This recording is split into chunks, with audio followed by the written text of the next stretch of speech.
Ahora nos conectamos vía Zoom con el internacionalista Francisco Belaunde para conversar, porque hoy los peruanos varados en Israel serán repatriados en el avión presidencial y queremos entender más de los protocolos, el espacio aéreo será seguro y más detalles. Muy buenas tardes, muchas gracias por estar en comunicación con nosotros. Buenas tardes, gracias por la invitación.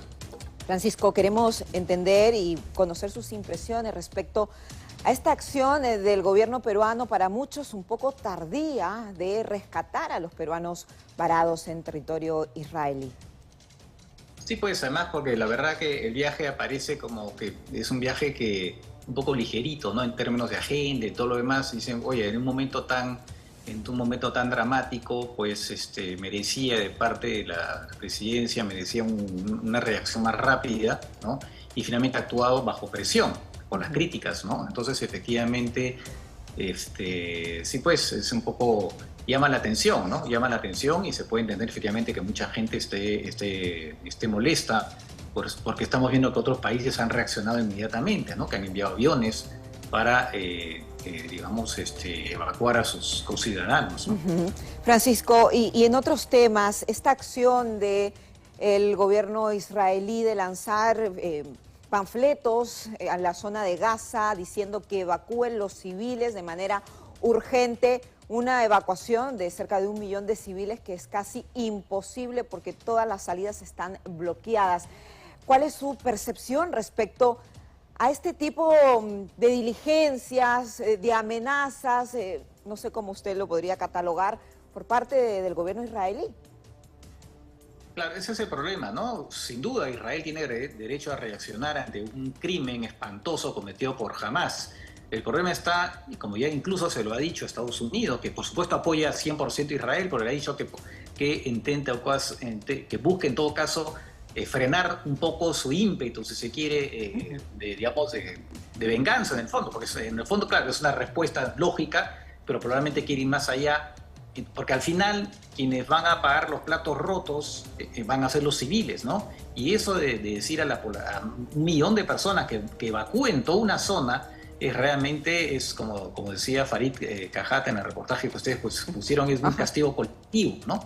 Es un castigo al que está, por supuesto, acostumbrado Israel en general, ¿no? Porque Israel tiende a castigar, ¿no?, de manera colectiva cuando hay, por ejemplo, un atentado terrorista cometido por un palestino. Lo que hace Israel, por ejemplo, es bloquear determinadas zonas de Cisjordania o destruir la casa del terrorista. Y en la casa vive su familia, y en el palestino muchas veces la familia es muy extensa, porque están tíos, en una casa pueden vivir 30 personas, ¿no? Y a pesar de que solamente hay un responsable, que es el terrorista, destruyen la casa donde vive esa persona. Entonces, eso es claramente un castigo colectivo que Israel comete con cierta frecuencia. Entonces, Francisco, y eso alimenta los odios, es la impresión que tenemos de un conflicto que lleva más de 70 años y que parece que no tiene para cuándo acabar. Ahora también hablemos de los rehenes, porque Hamás tiene a 120 rehenes confirmados actualmente israelíes, de otras nacionalidades también, y han dicho claramente, ustedes vuelven a bombardear y nosotros asesinamos a uno de estos civiles. ¿Así funciona la guerra? ¿Es la manera que tienen de transar, de negociar? Lamentablemente, normalmente en la guerra también hay reglas, ¿no? La guerra está normada, hay un derecho humanitario que dice lo que tú puedes hacer y no puedes hacer en una guerra. Claramente el grupo Hamás no respeta, porque, Hamás no es un Estado, pero es un grupo armado al que también le alcanzan las normas de la guerra y tiene que respetarlas. Y lo que hace Hamás obviamente es un crimen de guerra, y por lo tanto esas personas, en la medida que sobrevivan a lo que está pasando ahora, y si no son totalmente juzgados por tribunales israelíes porque han podido escapar, lo que fuere, tendría que ser en todo caso juzgados por el Tribunal Penal Internacional, porque efectivamente lo que cometen es un crimen.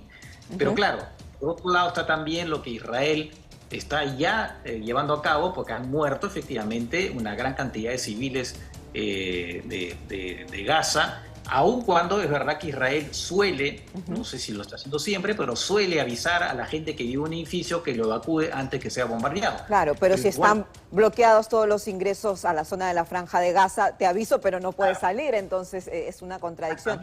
Francisco, pero ¿Podrían negociar, por ejemplo, tengo 120 rehenes, tú no bombardeas esta zona, te voy liberando algunos rehenes? ¿Ese tipo de acciones se podría dar en medio de una tensión tan elevada como la que reportamos hoy por hoy? Bueno, hay esfuerzos, ¿no? Sé que hay varios países que están intentando mediar y están pidiéndole a Hamas, ¿no? que libere a los rehenes, ¿no? Pero es muy difícil porque Hamas es un grupo fanático, ¿no? Un grupo que además se enorgullece de sus actos terroristas.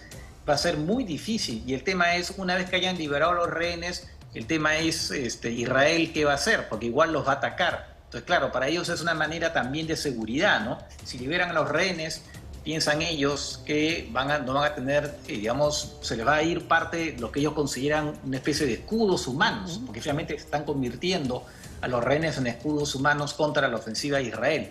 Por eso, lamentablemente, ahora pareciera que no hay, esto continúa y no hay forma de pararlo, ¿no? Salvo que haya mucha presión en fin, de varios países, ¿no? Pero lo veo muy, muy complicado. Francisco, y ese punto qué relevante es porque Estados Unidos, el secretario importantísimo de este país, llegó, Anthony Blinken, para dar un respaldo total a Israel. Por su parte, Irán hace lo mismo con Palestina. Pero esto podría escalar. Justamente hoy veía unas declaraciones que Irán amenazó a Israel y dijo: vamos a llamar a nuestros aliados, podemos inferir Rusia, potencias mundiales, para tener acciones contundentes en caso de que Israel siga bombardeando la zona de Gaza. ¿Esto podría escalar a una tercera guerra mundial? ¿Qué podría pasar? Bueno, Rusia no se metería en el conflicto, ¿no? Básicamente lo que puede pasar es que lo inmediato es que el grupo Hezbollah, que es el otro grupo radical musulmán, aunque de este caso de Líbano, y que pertenece a la corriente minoritaria de los chiitas, que son 20% de los musulmanes, mientras que los Hamas es la corriente mayoritaria, que son los sunitas, que son el 80%. Pero están un poco en la misma línea. Y Hezbollah, que sí es armado y apoyado totalmente por Irán, ¿no? Bueno, no se sabe exactamente, podrían eventualmente meterse en ese conflicto y allí la cosa se agrava. Pareciera que hasta ahora no se están, han decidido no meterse, pareciera. Pero ¿qué pasa si hay cada vez más muertos en Gaza, ¿no? de población civil? Eso podría llevar eventualmente a Hezbollah a meterse en el conflicto, ¿no?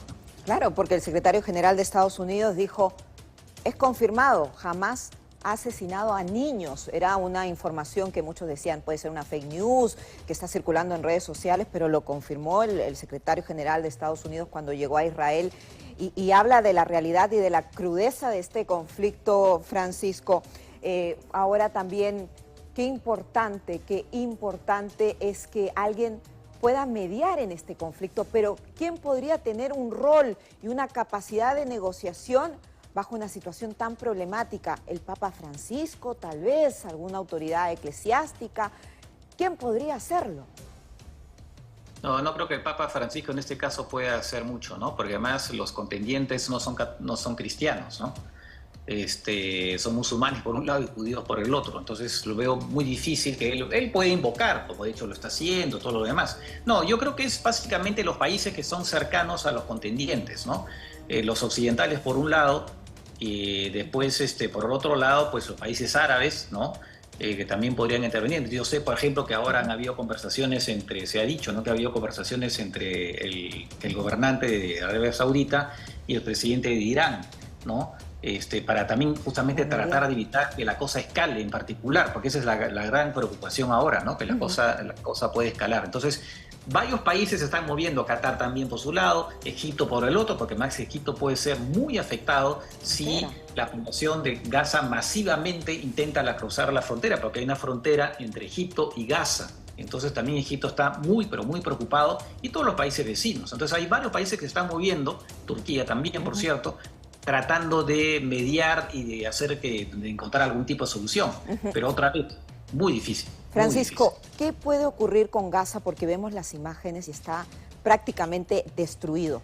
Es imposible vivir ahí, no está llegando alimentos, no está llegando agua, no está llegando comida. Las autoridades israelíes lo han dicho, no vamos a enviar absolutamente nada. ¿Qué va a pasar con este punto tan estratégico? ¿Va a quedar desolado, sin población. Israelíes pueden poner nuevos campamentos, avanzar más territorio. ¿Cuál es la proyección? ¿Qué podría suceder? Bueno, justamente, ¿no? Gaza va a quedar en realidad en buena parte inhabitable. ¿Quién va a poder vivir en medio de ruinas, ¿no? Entonces, ese es el problema. En Israel hay unos que quisieran, en el fondo, que la población de Gaza se fuera, ¿no? Que fuera hacia Egipto, ¿no? Y les han dicho, váyanse, ¿no?